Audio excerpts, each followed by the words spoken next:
എന്റെ ഹൃദയത്തിന്റെ ഉടമ. രചന ജാസ്മിൻ കുഞ്ഞോൾ. അവതരണം ഷാഹുൽ മലയിൽ. Editing Faisal C M Nooncheri.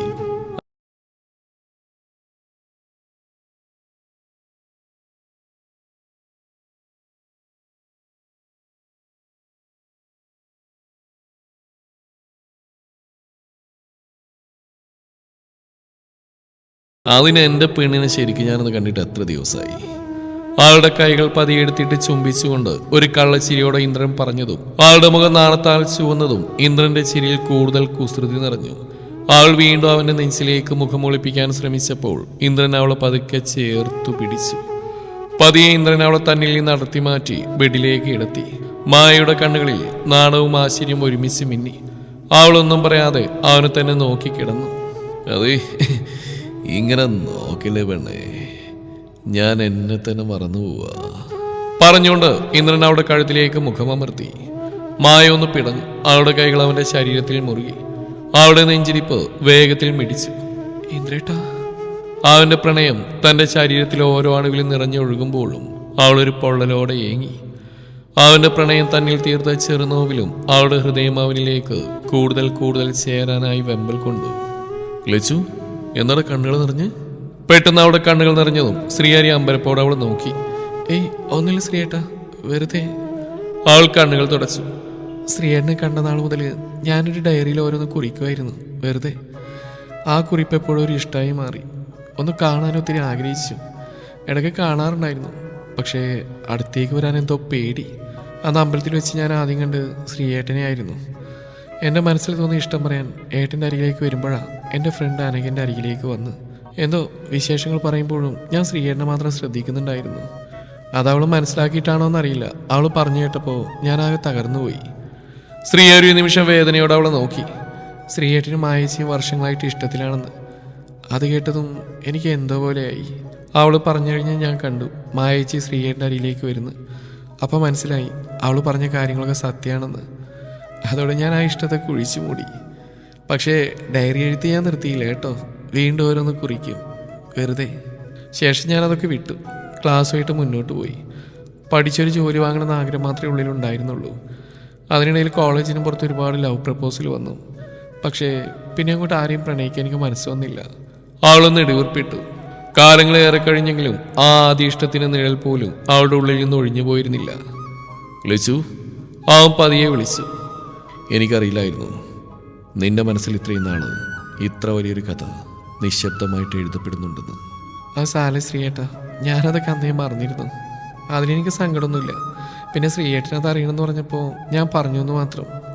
നിഷ്കളങ്കമായി ഓരോന്ന് പറയുന്ന അവളുടെ കണ്ണുകളിലേക്ക് ശ്രീഹരിമ വെട്ടാതെ നോക്കി. അവനെ ആ നോട്ടത്തിൽ ലച്ചുവിന്റെ മിഴികൾ താഴ്ന്നു. ലച്ചു, ശ്രീഹരി ആർദ്രമായി വിളിച്ചതും ആളവനെ നോക്കാനാവാതെ അവന്റെ നെഞ്ചിലേക്ക് ചാഞ്ഞു. ശ്രീഹരി അവളെ തന്നിലേക്ക് ചേർത്ത് പിടിച്ചു. ശ്രീഹരിയുടെ പെണ്ണ്, അവൻ പതിയെ മന്ത്രിച്ചു. പുലർച്ചെ 5 മണി. ലച്ചു ഉറക്കത്തിൽ നിന്ന് പതിയെ കണ്ണുകൾ തുറന്നു. ആകെയൊരു വല്ലായ്മയോടെ തിരിഞ്ഞു കിടക്കാൻ നോക്കിയതും തന്നെ ചേർത്ത് പിടിച്ച കൈകളെ തൊട്ടറിഞ്ഞതും ഒന്നുകൂടെ കണ്ണുകൾ വലിച്ചു തുറന്ന് അവൾ തന്റെ അരികിലേക്ക് നോക്കി. ശ്രീയേട്ടൻ. അവളുടെ ചുണ്ടുകൾ പതിയെ മന്ത്രിച്ചതും ഉറക്കത്തിലായിരുന്ന ശ്രീഹരി അല്പം കണ്ണു തുറന്നു. അവളുടെ മുഖത്തെ ആ അമ്പരപ്പും കണ്ണുകളിൽ നിറഞ്ഞുന്ന കുട്ടിത്തവും കണ്ടതും അവന്റെ ചുണ്ടിൽ മൃദുവായൊരു പുഞ്ചിരി വിരിഞ്ഞു. ഉണർന്നോ? അവൻ പതിഞ്ഞ ശബ്ദത്തിൽ ചോദിച്ചു. ലച്ചു ഒന്നും പറഞ്ഞില്ല. തന്നെ ചേർത്ത് പിടിച്ചിരിക്കുന്ന അവന്റെ കൈകളിലേക്കാണ് അവളുടെ കണ്ണുകൾ പോയത്. വിശ്വാസം വരുന്നില്ല ഇനിയും. ശ്രീഹരി പുഞ്ചിരിയോടെ അവളുടെ മുഖത്തേക്ക് നോക്കി. വിശ്വാസം വന്നു. അവളുടെ ശബ്ദമല്ലാതെ പതിഞ്ഞതായിരുന്നു. ഇനി എന്റെ പെണ്ണ് ഒന്നുകൊണ്ടും പേടിക്കണ്ട. അവന്റെ ശബ്ദം അവളുടെ ഹൃദയത്തെ കൂടുതൽ ചേർത്ത് പിടിച്ചു. തൻ്റെ ആദ്യ പ്രണയവും എൻ്റെ അവസാന പ്രണയവും ഒന്നായി ചേർന്നിരിക്കുന്നു. ലച്ചു കണ്ണുകൾ അടച്ചു. ആ വാക്കുകൾ അവളുടെ ഉള്ളിലൂടെ പതിയെ ഒഴുകിപ്പോയതുപോലെ. ഇനി എൻ്റെ പെണ്ണിന് എന്തെങ്കിലും ഉണ്ടോ ഈ ശ്രീയേട്ടനോട് പറയാൻ? അതെന്താ? അവൾ സംശയത്തോടെ അവനെ നോക്കി. അവന്റെ ചുണ്ടിലെ കള്ളച്ചിരി വിരിഞ്ഞു. അതെ, എന്തെങ്കിലും ഉണ്ടെങ്കിൽ ഇപ്പോൾ പറഞ്ഞേക്കണം. ഈ സമയം കഴിഞ്ഞാൽ പിന്നെ നിന്റെ ഈ ഭർത്താവിന്റെ പ്രണയം സ്വീകരിക്കാനേ എൻ്റെ പെണ്ണിന് സമയം ഉണ്ടാവുള്ളൂ. അവൻ പറഞ്ഞിരുത്തിയതും ലച്ചു തന്റെ മുഖം അവന്റെ നെഞ്ചിലേക്ക് പൂഴ്ത്തി. ലച്ചു. തന്നെ നെഞ്ചിൽ പതുങ്ങി നിൽക്കുന്നവളിലേക്ക് ചുണ്ടുകൾ താഴ്ത്തി അവൻ പതിയെ വിളിച്ചു. അവന്റെ ആ വിളിയിൽ അവളുടെ ഹൃദയം വല്ലാതെ മിടിച്ചു. എന്താണെന്നറിയില്ല, ആ നിമിഷം അവളുടെ മിഴികൾ നിറഞ്ഞു. ആഗ്രഹിച്ചിരുന്നു ഒരുപാട് ഈ നെഞ്ചിലെ ചൂടിലൊന്ന് പതുങ്ങിച്ചേരാൻ. പക്ഷെ ആഗ്രഹങ്ങൾക്കും അപ്പുറമാണല്ലോ വിധി എന്ന മായാചാരം. ആ വിധി തന്നെ ആരിലേക്കും ചേർക്കാതെ ഈ ഉള്ളവളിലേക്ക് തന്നെ എത്തിച്ചിരിക്കുന്നു. ആ സന്തോഷവേളയിലും അവളൊന്ന് തേങ്ങി. അവളുടെ തേങ്ങിൽ തന്നെ നെഞ്ചിലൊരു മുറിവായി തറച്ചതും ശ്രീഹരി പിടഞ്ഞു. മോളെ ലച്ചു. അവന്റെ ശബ്ദമിടറി. ശ്രീയേട്ടാ, സോറി. സത്യത്തിൽ എനിക്കിപ്പോഴും വിശ്വാസം വരുന്നില്ല. അതുകൊണ്ട് ഞാൻ... അയ്യേ, ഈ പെണ്ണ് ഈ നല്ല നിമിഷങ്ങളൊക്കെ വെറുതെ കരഞ്ഞ സീനാക്കിയല്ലേ. ഞാനൊന്ന് ഓഫീസിൽ നിന്ന് ചെയ്ത പോലെ നല്ല പണിയങ്ങ് തരുവേ. ശ്രീഹരി മുഖത്ത് ഗൗരവം നിറച്ച് പറഞ്ഞ് ലച്ചുപതിയെ ചിരിച്ചു. സാരമില്ല, എൻ്റെ പെണ്ണ് വിശ്വസിച്ചോളൂ. ഇത് നിന്റെ ശ്രീയേട്ടൻ തന്നെയാ, നിന്റേത് മാത്രം. ഇനി മുന്നോട്ട് മറ്റൊരു പെണ്ണിനും പങ്കുവെക്കാനാവാത്ത അത്രയും പ്രണയത്തോടെ ശ്രീലക്ഷ്മിയുടെ സ്വന്തം ശ്രീഹരി. ഇതൊരു വിധിയാണ്, അതേപോലെ നിന്റെ പ്രാർത്ഥന. അതൊക്കെ ആവാം. ശ്രീഹരി ലച്ചുവിനെ നിറകിൽ അമർത്തി ചുംബിച്ചു. അത്രമേൽ പ്രണയത്തോടെ. ശില്പ രാവിലെ പതിവിൽ നേരത്തെ ഉണർന്നിരുന്നു. അല്ലെങ്കിൽ ഇന്നലെ രാത്രി അവൾക്ക് നന്നായിട്ടൊന്നും ഉറങ്ങാൻ പോലും സാധിച്ചിരുന്നില്ല. ശ്രീയേട്ടന്റെ വിവാഹം കഴിഞ്ഞെന്ന് രാത്രി പ്രശാന്തിന്റെ വായിൽ നിന്ന് കേട്ടതു മുതൽ അവളുടെ ഉറക്കമെല്ലാം എവിടെയോ പോയി മറിഞ്ഞിരുന്നു. എന്തിനാണ് ഉറക്കം പോലും തന്നിൽ നിന്ന് വഴിമാറിപ്പോയതെന്ന് അവൾക്ക് പോലും മനസ്സിലായില്ല. ആ മനുഷ്യനെ താൻ സ്നേഹിച്ചിരുന്നു ഒരു നിമിഷമെങ്കിലും? ഇല്ല, ഒരിക്കലുമില്ല.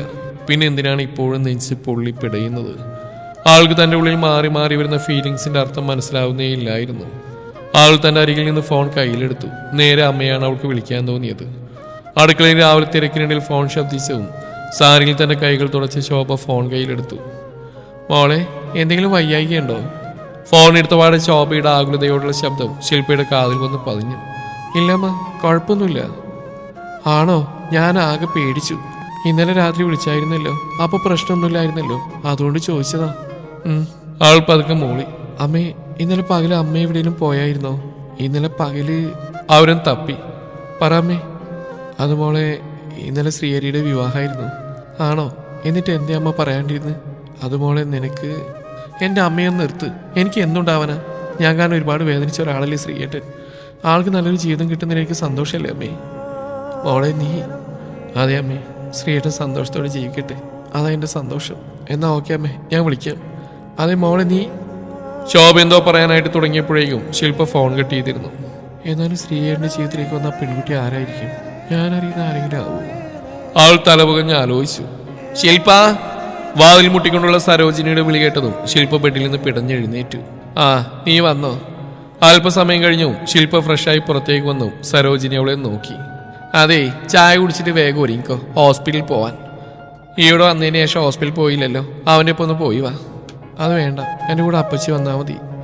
എനിക്കൊന്ന് വയ്യ പെണ്ണെ, അവനെയും കൂട്ടി വേഗം പോവാൻ നോക്ക്. ഞാൻ പോയില്ല, എനിക്കെവിടെയും പോകണ്ട പറഞ്ഞിട്ട് അവൾ തിരിഞ്ഞടന്നു. മോളെ, വാശി വേണ്ട, അത് നിനക്ക് ദോഷേ ചെയ്യുള്ളൂ. സരോജിനിയുടെ ശബ്ദം കെടുത്തു. ശില്പ ഒന്ന് പതറി. അപ്പച്ചിയുടെ മുഖം ദേഷ്യത്താൽ മുറുകുന്ന കണ്ടതും ശില്പ പൊയ്ക്കൊള്ളാന്ന് പറഞ്ഞിട്ട് അകത്തേക്ക് നടന്നു. മിഥുൻ പതിയെ കണ്ണു തുറന്നു. തന്റെ നെഞ്ചിലായി ഉറങ്ങുന്ന ഒരു നിമിഷം അവൻ കണ്ണെടുക്കാതെ നോക്കി. ഓമനത്ത് നുളുമ്പുന്ന ആ മുഖത്ത് നോക്കുന്തോറും അവന്റെ ഉള്ളിൽ അവളോട് വാത്സല്യമാണോ അടങ്ങാത്ത പ്രണയമാണോ നിറയുന്നെന്ന് തിരിച്ചറിയാൻ പറ്റാത്ത അവസ്ഥ. ആ കവളിൽ മിഥുൻ പതിയെ തലോടി. അവന്റെ സ്പർശനം അറിഞ്ഞിട്ടാണെന്ന് തോന്നുന്നു അവളൊന്ന് അനങ്ങി. വീണ്ടും അവന്റെ നെഞ്ചിലേക്ക് തന്നെ ഒതുങ്ങി. അവളുടെ അനക്കം ശ്രദ്ധിച്ച മിഥുന്റെ ചുണ്ടിൽ ഒരു കള്ളച്ചിരി മിന്നി പറഞ്ഞു. അവന്റെ അധരം അവളുടെ നെറ്റിയിൽ പതിഞ്ഞു. അവന്റെ ചുംബനത്തിന്റെ ചൂടറിഞ്ഞ ശ്രീകുട്ടി കണ്ണുകൾ പതുക്കെ തുറന്നു. തന്റെ നെറ്റിയിൽ മിഥുനേട്ടന്റെ പ്രണയം ചുംബനമായി പതിയുന്ന കണ്ട അവളിൽ ഒരു കുഞ്ഞു പുഞ്ചിരി നിറഞ്ഞു. അവളവനെ നിറഞ്ഞ സന്തോഷത്താൽ നോക്കി. അവളുടെ കണ്ണുകളിൽ ഇനിയും ഉറക്കത്തിന്റെ മത്തുമാറാതെ അവനെ തന്നെ നോക്കുന്ന കണ്ട മിഥുന്റെ ഹൃദയം അറിയാതെ നിറഞ്ഞ് കവിഞ്ഞു. അവളൊന്നുകൂടെ അവനെ നോക്കിയിട്ട് എഴുന്നേൽക്കാൻ നോക്കി. നിമിഷങ്ങൾക്കകം അവളെ തന്നിലേക്ക് തന്നെ വലിച്ചിട്ട് അവൻ ബ്ലാങ്കറ്റ് എടുത്ത് ശരീരമാകെ മൂടി. ബ്രേക്ക്ഫാസ്റ്റ് കഴിച്ചിട്ട് ശില്പ റെഡിയായി വന്നു. പ്രശാന്ത് മുറ്റത്ത് കാറുമായി നിൽപ്പുണ്ടായിരുന്നു. അപ്പച്ചി, പോയി വരാം. ചെല്ല്, എല്ലാം ചോദിച്ചറിയണം. എന്തെങ്കിലും ബുദ്ധിമുട്ടുണ്ടെങ്കിൽ അതും പറയണം. സരോജിനി അവൾ നോക്കി ഓർമ്മിപ്പിച്ചു. അവളൊന്ന് മൂളിക്കൊണ്ട് തലയാട്ടി. ശേഷം മുറ്റത്തേക്ക് ഇറങ്ങി കാറിന്റെ ബാക്ക് ഡോർ തുറന്ന് അതിലേക്ക് കയറി. പ്രശാന്തും തിരിഞ്ഞു നോക്കി. ആൾ അവന്റെ നോട്ടം കണ്ടത് മുഖം വെട്ടിച്ചു. ഇനിയൊന്നും പറഞ്ഞിട്ട് കാര്യമില്ലെന്ന് തോന്നിയതും അവൻ ആ കാറ് മുന്നോട്ടെടുത്തു. ശില്പയും പ്രശാന്തും ഡോക്ടറെ കണ്ട് ഹോസ്പിറ്റലിലും പുറത്തേക്ക് ഇറങ്ങിയതും തങ്ങൾക്കെതിരെ ഏറെ സന്തോഷത്തോടെ സംസാരിച്ച് നടന്നു വരുന്നവരെ കണ്ടതും അവൾ ഒരു നിമിഷം നിശ്ചലമായി. ശ്രീയേട്ടൻ? അവളുടെ ചുണ്ടുകൾ മന്ത്രിച്ചു. പ്രശാന്തും കണ്ടിരുന്നു അവരെ. പ്രശാന്ത് ശില്പയെ ഒരു പകപ്പോടെ നോക്കി. ശില്പ നടത്തത്തിലും അവർ തന്നെ കണ്ണെടുക്കാൻ നോക്കി. പക്ഷേ ശ്രീഹരി ലച്ചുവിനോട് എന്തോ ചിരിയോടെ സംസാരിച്ച് അവരെ കടന്ന് മുന്നോട്ട് നീങ്ങി. ശില്പ എന്നൊരാൾ അവനവിടെ കണ്ടിട്ടുമില്ല, ശ്രദ്ധിച്ചിട്ടുമില്ല. അവന്റെ ലോകം ഇന്ന് കൂടെയുള്ളവളിൽ മാത്രമായി ഒതുങ്ങിയിരിക്കുന്നു. കഴിഞ്ഞുപോയ ഓർമ്മകളും വേദനകളും അവനൊരു കടങ്കഥ മാത്രമായി മാറി. ശ്രീലക്ഷ്മി എന്ന പ്രണയത്തിൽ മാത്രം അലിഞ്ഞു ചേർന്നിരുന്നു ശ്രീഹരി. ശ്രീയേട്ടാ, എന്നാൽ എന്തൊരു ഭംഗിയാ വാവയെ കാണാൻ. ലച്ചുവിന്റെ അമ്മയുടെ ചേച്ചിയുടെ മകൾ പ്രസവിച്ചിട്ട് കുഞ്ഞിനെ കാണാനായി എത്തിയതാണ് ശ്രീഹരിയും ലച്ചു. കുഞ്ഞിനെ കണ്ട് പെട്ടെന്ന് തന്നെ അവർ ഇറങ്ങുകയും ചെയ്തു. ലച്ചു പറഞ്ഞു കേട്ടതും ശ്രീഹരി ഒരു കള്ളച്ചിരിയോടെ അവളെ നോക്കി. ഇല്ലേ? അവന് നോട്ടം കണ്ടതും അവളൊരു സംശയത്തോടെ നോക്കി. ഉണ്ട് വേണ്, പിന്നെ ഇപ്പൊ ഉണ്ടായ കുഞ്ഞുങ്ങൾ അങ്ങനെയല്ലേ ഉണ്ടാവുക. തന്റെ കാറിന്റെ ഡോർ തുറന്ന് ഡ്രൈവിംഗ് സീറ്റിലേക്ക് ഇരുന്നുകൊണ്ട് ശ്രീഹരി പറഞ്ഞു. ലച്ചു ഒരു പുൻചിരിയോടെ അവനെ നോക്കി. ശ്രീഹരി കാറ് മുന്നോട്ടെടുത്തു. അവർക്ക് തൊട്ടരികിലെല്ലാം നോക്കി ശില്പ നിൽപ്പുണ്ടായിരുന്നു. ആള് നിൽപ്പുണ്ട് പ്രശാന്തയുടെ മുഖത്തേക്ക് നോക്കി. ആ മുഖത്ത് മിന്നിമറയുന്ന വികാരം എന്താണെന്ന് മനസ്സിലാക്കാൻ അപ്പോൾ അവന് സാധിച്ചിരുന്നില്ല. ശില്പ, പ്രശാന്ത് പതിയെ വിളിച്ചതും അവൾ അവനെ ഒന്ന് കടുപ്പിച്ച് നോക്കിയിട്ട് കാറിലേക്ക് കയറി. അവൻ വേഗത്തിൽ കാറ് മുന്നോട്ടെടുത്തു. വീട്ടിലേക്കുള്ള യാത്രയിലാണ് ശ്രീഹരീന്ദ്രൻ വിളിക്കുന്നത്. ശ്രീഹരി കോളറ്റിന്റെയും സ്പീക്കർ മോഡിലിട്ടു. ഏട്ടാ, എവിടെ? ഹോസ്പിറ്റലിൽ നിന്ന് ഇറങ്ങിയോ? ആണോ, ഇറങ്ങി. ഞങ്ങൾ വീട്ടിലേക്ക് വന്നോണ്ടിരിക്കുക. ആണോ? അനൂപ് വന്നിട്ടുണ്ട്. ഏട്ടൻ സൈൻ ചെയ്യേണ്ട കുറച്ച് പേപ്പേഴ്സ് ഉണ്ട്, അതുകൊണ്ട് വന്നാ. ഓക്കേടാ, ഞാനിതാ എത്തി. കോള് കെട്ടായി. അനൂപ് ഇരിക്കും, ഞാനിതാ വരുന്നു. ഫോൺ ചാർജിലിട്ടെ. Okay sir. ഇന്ദ്ര അനൂപിനെ നോക്കി മുകളിലേക്ക് ഓടിക്കയറി. ഇന്ദ്ര റൂമിലെത്തി ഫോൺ ചാർജിലിട്ട് തിരിയാൻ നോക്കിയതും അവന്റെ വയറിലൂടെ 2 കൈകൾ വന്ന് മുറുകി. മുഖം പുറം ഭാഗത്ത് അമർത്തി വെച്ചിരിക്കുന്നു. അവനാകെ ഞെട്ടി. തന്റെ പെണ്ണിന് ഇത് എന്ത് പറ്റിയാവുന്ന സംശയത്തിൽ അവളുടെ കൈകൾ പിടിച്ച് മുന്നിലേക്ക് വലിച്ചു നിർത്തി. എന്തു പറ്റിയാണ് എന്റെ മുത്തിന്? കണ്ണൊക്കെ നിറഞ്ഞിരിക്കുന്നല്ലോ. മായയുടെ മുഖം ശ്രദ്ധിച്ച ഇന്ദ്രൻ അവളുടെ മുഖം കയ്യിലെടുത്തു. ഒന്നുമില്ല. ആൾ ഇന്ദ്രന്റെ നെഞ്ചിലേക്ക് മുഖം ഒളിപ്പിച്ചു. ഉണ്ടല്ലോ, എന്റെ പെണ്ണിന്റെ ഈ കണ്ണുകൾ നിറഞ്ഞ എന്തിനാണെന്ന് എനിക്കറിയണം. സങ്കടം കൊണ്ടോ സന്തോഷം കൊണ്ടോ? സന്തോഷം കൊണ്ട്. നമ്മളെപ്പോഴും സന്തോഷത്തിലല്ലേ മുത്തേ? പിന്നെന്താ പുതിയൊരു സന്തോഷം? ആളുടെ മുഖത്തേക്ക് ഇന്ദ്രൻ കുസൃതിയോടെ നോക്കി. ആളുടെ കവിളിലൂടെ അവന്റെ കൈകൾ ഒഴുകി നടന്നു. അത് ഇന്ദ്രേട്ടാ. ആളുടെ മുഖം ചുവന്നു. അത് ബാക്കി? ആളുടെ മുഖം പതിവിലേറെ ചുവന്നുടുത്തേണ്ട അവന്റെ ശബ്ദത്തിൽ വല്ലാത്തൊരു പ്രണയം നിറഞ്ഞ് കവിയുന്നുണ്ടായിരുന്നു. എന്റെ ഇന്ദ്രേട്ടൻ ഒരു അച്ഛനാവാൻ പോകുന്നു. ആ വാക്കുകൾ അവിടെ ചുണ്ടുകളിൽ നിന്നിറങ്ങിയതും ഇന്ദ്രൻ ഒരു നിമിഷം ശ്വാസം പോലും മറന്നുപോയി. ഇന്ദ്രന്റെ കണ്ണുകൾ വിടർന്നു. അവന്റെ മുഖത്ത് ആശ്ചര്യവും വിശ്വസിക്കാനാവാത്ത സന്തോഷവും ഒരുമിച്ച് മിന്നി. അവൻ വീണ്ടും അവളുടെ മുഖം കൈകളിലെടുത്തു. മായ, മോളെ, നീ സത്യമാണ് പറയുന്നേ? അവന്റെ ശബ്ദം ഒരൽപ്പം വിറച്ചു.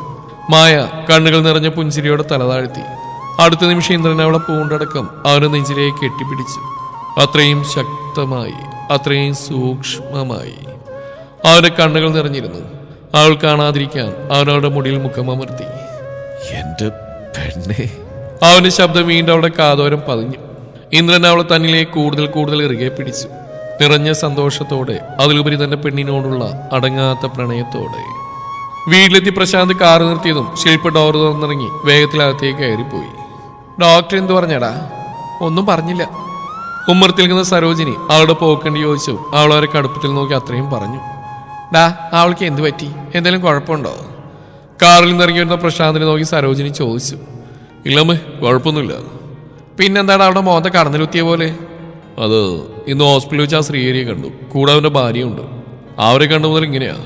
ഓ, അതാണ് ഇത്ര വലിയ കാനം. എന്നിട്ട് അവനൊന്നും ചോദിച്ചില്ല അവളോട്? എവിടെ ചോദിക്കുന്ന പോയിട്ട് അവനെ നോക്കുപോലും ചെയ്തില്ല. അതിന്റെ ദേഷ്യം കൂടെയാ ഉറഞ്ഞുള്ളിയിട്ടുള്ള പോക്ക്. ആ, അങ്ങനെ വരട്ടെ. അല്ല, അവൾക്ക് പ്രശ്നമൊന്നുമില്ലല്ലോ? ഇല്ല, ഇപ്പം നിലവിലൊന്നുമില്ല. അടുത്ത ആഴ്ച സ്കാനിങ് ഉണ്ട്. അതുവരെ ഇപ്പോൾ കഴിക്കുന്ന വിറ്റാമിൻ ഗുളിക കഴിക്കാൻ പറഞ്ഞു. ഞാൻ എന്തെങ്കിലും കുടിക്കാനെടുക്കാം പറഞ്ഞിട്ട് സരോജിനി അകത്തേക്ക് നടന്നു. ശില്പ റൂമിലെത്തി വാതിലടച്ച് ഡ്രസ്സൊക്കെ ചേഞ്ച് ചെയ്ത് ബെഡിലേക്ക് കിടന്നു. ആകെ ക്ഷീണിച്ചിരുന്നവൾ. അതിൻ്റെ കൂടെ വല്ലാത്തൊരു നീറ്റൽ അവളുടെ ഉള്ളിൽ വന്ന് നിറഞ്ഞു. എന്തിനാണ് താനിങ്ങനെ നീറുന്നതെന്ന് അവൾക്ക് ഇപ്പോഴും മനസ്സിലാവുന്നില്ല.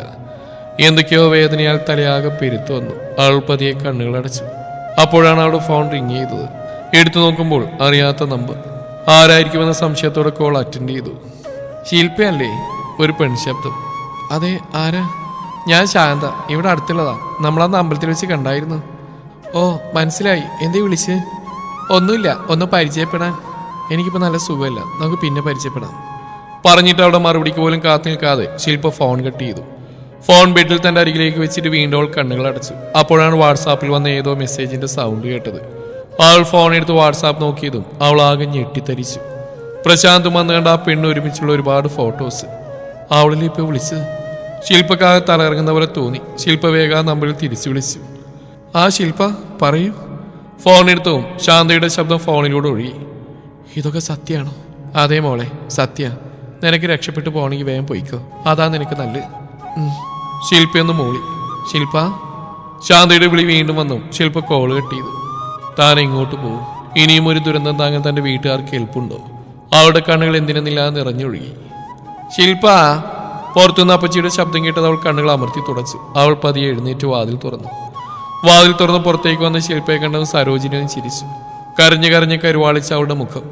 എന്താടി, അവനെയും അവന്റെ കെട്ടിയോളെയും കണ്ടിട്ടാണോ നിന്റെ ഈ കരച്ചില്? നിനക്ക് വേറെ പണിയൊന്നുമില്ലേ?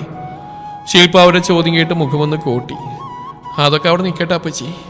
ശില്പ അപ്പച്ചിയെ നോക്കി സ്തംഭിച്ച് നിൽക്കുന്ന പ്രശാന്തിന്റെ അരികിലേക്ക് നടന്നു. ഇവളാരാ? കൈയിലുള്ള ഫോൺ ഉയർത്തിപ്പിടിച്ച് ശില്പ പ്രശാന്തിന് നേരെ നീട്ടിയതും അവനാകെ വിയർത്തു. തുടരും ഈ കഥയുടെ ബാക്കി ഭാഗം നാളെ ഇതേ സമയം.